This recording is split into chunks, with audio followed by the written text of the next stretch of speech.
안녕하세요. 반갑습니다. 오늘은 .NET MAUI에서 바인딩에 대해서 알아볼 겁니다. 데이터 바인딩은 두 객체 간의 속성 값을 연결합니다. 한 속성의 변경 내용이 다른 속성에서 자동으로 반영되도록 하는 기술이에요. 그중 하나 이상은 일반적으로 사용자 인터페이스 객체로 이루어지고요.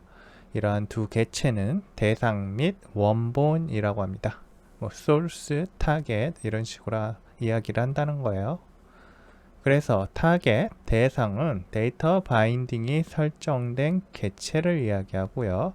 원본, source는 데이터 바인딩에서 참조하는 객체를 이야기합니다. 가장 간단한 경우 데이터는 소스에서 대상으로 이동하는 걸 이야기하고요. 이 이외의 경우는 양방향 또는 역방향도 있습니다. 역방향이라고 이야기하지는 않고요. 이제 저 가장 간단한 경우가 소스에서 대상으로 이동을 한다고 했잖아요.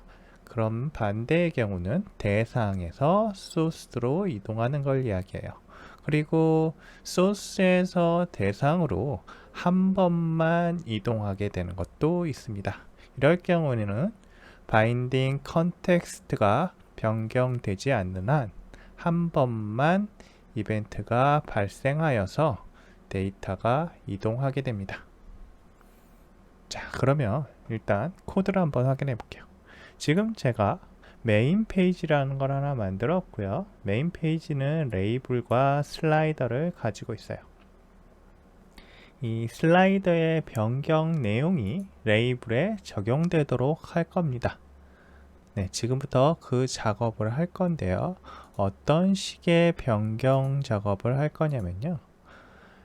레이블의 로테이션이라는 프로퍼티가 변경되도록 할 거예요. 그래서 슬라이더가 0도부터 여기 맥시멈 360도로 해놨겠죠. 그래서 돌릴 때마다 글자가 돌아갈 거예요. 회전해서요. 그래서 그러한 것들을 구현하기 위해서 바인딩을 이용할 겁니다.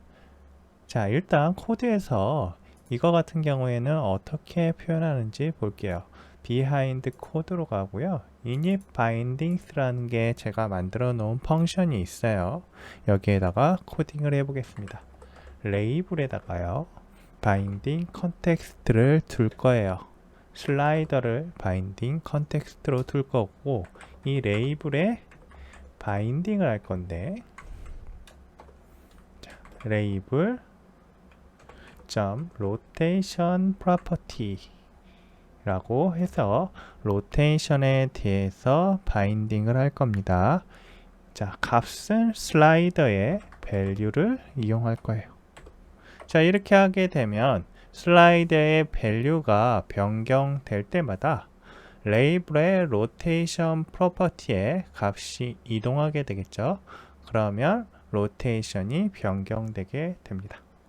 자, 이거를 그대로 한번 실행을 해 볼게요. 자, 실행이 되었고요. 실행된 내역을 확인해 보면 텍스트라는 레이블하고 슬라이더가 밑에 하나 생겨 있습니다. 제가 슬라이더의 값을 변경을 할 때마다 글자가 회전하는 것을 볼 수 있어요. 그래서 자, 180도 가운데 오면 180도겠죠. 그리고 더 끝까지 가면 360도가 돼서 원 상태가 될 겁니다.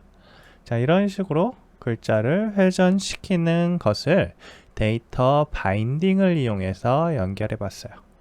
그런데 여기 코드에서 이렇게 연결하는 방법 말고 제멀에서 직접 연결하는 방법도 있습니다. 자, 그러면 제가 코드에서 연결했던 코드를 삭제를 하고요. 자, 커멘트로 막아버릴게요. 그러면 이제 init 바인딩을 하지 못하겠죠.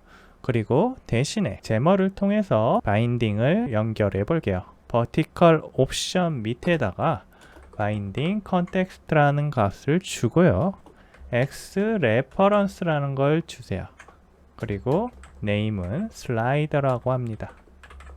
그러면 우리가 슬라이더라고 이름 지어놓은 슬라이더 컨트롤이 바인딩 컨텍스트가 되는 거예요. 그리고 로테이션에다가 다시 바인딩을 연결하고요. 패스는 밸류를 해주시면 돼요. 자, 이렇게 하면 슬라이더의 밸류 값이 레이블에 연결되게 돼요. 바인딩 된 거죠. 그래서 슬라이더의 값을 변경하면 또 레이블이 로테이션으로 회전되게 되는 겁니다. 이걸 다시 한번 확인해 볼게요. 자, 실행시키시면 자동으로 화면이 이렇게 뜨게 돼요. 그리고 동작을 하면 똑같이 동작합니다. 자, 이 코드 보시면 아무래도 제멀 코드가 우리가 직접 C샵에서 코딩을 한 것보다 훨씬 편하다는 걸 알 수가 있어요. 나중에 이제 C샵의 마크업이라는 것에 대해서 알려드릴 건데요. 이것은 MVVM 툴킷이라는 커뮤니티 툴킷을 통해서 지원을 해주고 있어요. 자, MVVM 툴킷이라는 거는 여러 가지 MVVM 관련된 내역들이 있고요. 그 MVVM 툴킷이 커뮤니티 툴킷 안에 있는 거고요. 커뮤니티 툴킷 안에는 마크업이라는 익스텐션 라이브러리도 있어요. C샵 마크업 익스텐션이라고 하면 될 것 같고요.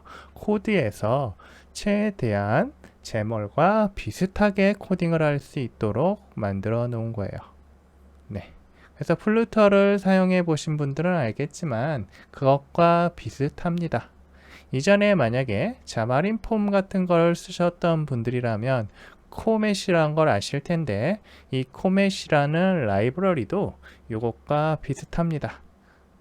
예, 둘은 조금 다르긴 하지만 어쨌든 이 둘은 최대한 비슷한 내역이라는 거 알아두시고요. 플루터와 비슷한 방법으로도 코드를 통해서 개발이 가능하다라는 거 알아두시면 되겠습니다.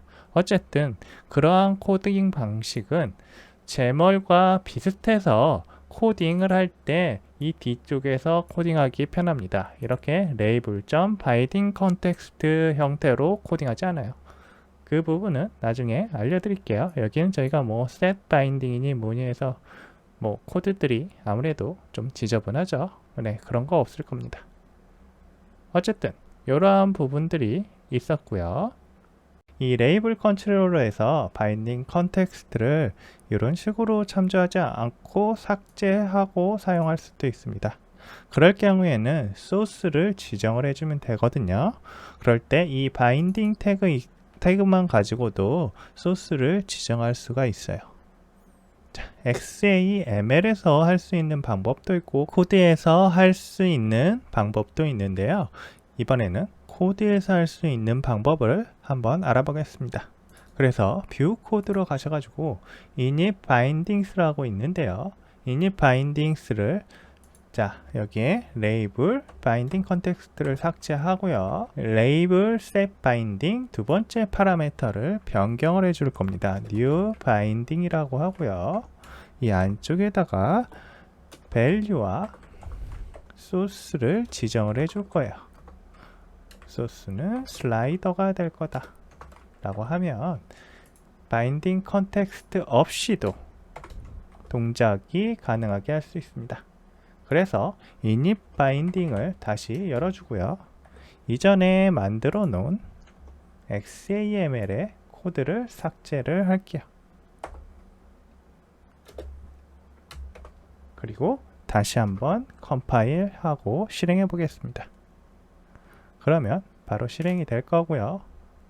실행이 된 이후에 보시면 똑같이 동작하는 것을 알 수 있습니다.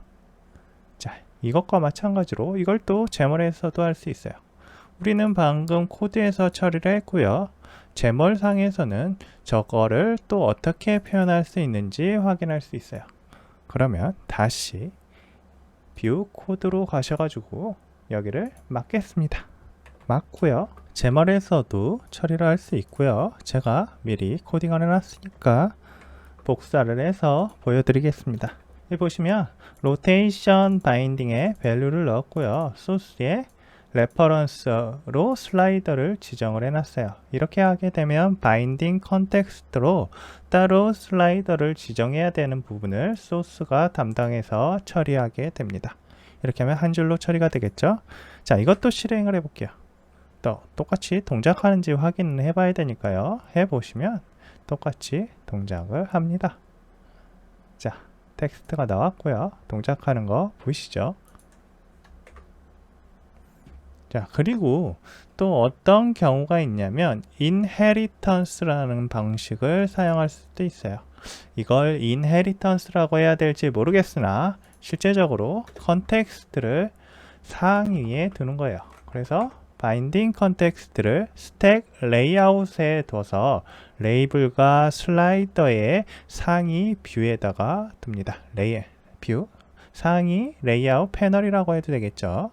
어쨌든 여기에다가 X 레퍼런스를 통해서 똑같이 이름을 지정을 해줍니다. 그러면 슬라이더가 될 테고요. 이 로테이션의 소스 부분은 이제 필요가 없으니 삭제를 하시면 되고 바인딩의 밸류 저거는 똑같이 쓰시면 됩니다. 자, 이렇게 했을 때는 다른 걸 추가할 수 있어요. 이번에는 박스 뷰라는 걸 하나 추가해서 박스 뷰도 한번 돌려볼게요. 자, 로테이션을 통해서 이 녀석도 돌려볼 겁니다. 그리고 F5번을 눌러서 과연 두 개가 똑같이 로테이션 하는지 확인해 볼게요. 슬라이더의 밸류가 바인딩 되면 둘 다 돌아가겠죠. 네, 이거 보시면 그러면 우리가 바인딩 컨텍스트를 직접 지정하는 경우는 최상위에 한 번만 지정하면 되겠구나 하는 걸 알게 됩니다. 그래서 스택 레이아웃 같은 데에다가 바인딩 컨텍스트를 두거나 그 위쪽 컨텐트 페이지 쪽에다가 두어서 한 번에 컨텍스트를 연결을 하고요. 다른 쪽에서는 단순히 바인딩의 밸류를 연결하는 형태로 처리하게 됩니다. 자, 오늘은 여기까지 하겠습니다. 감사합니다. 구독, 좋아요 부탁드립니다. 감사합니다.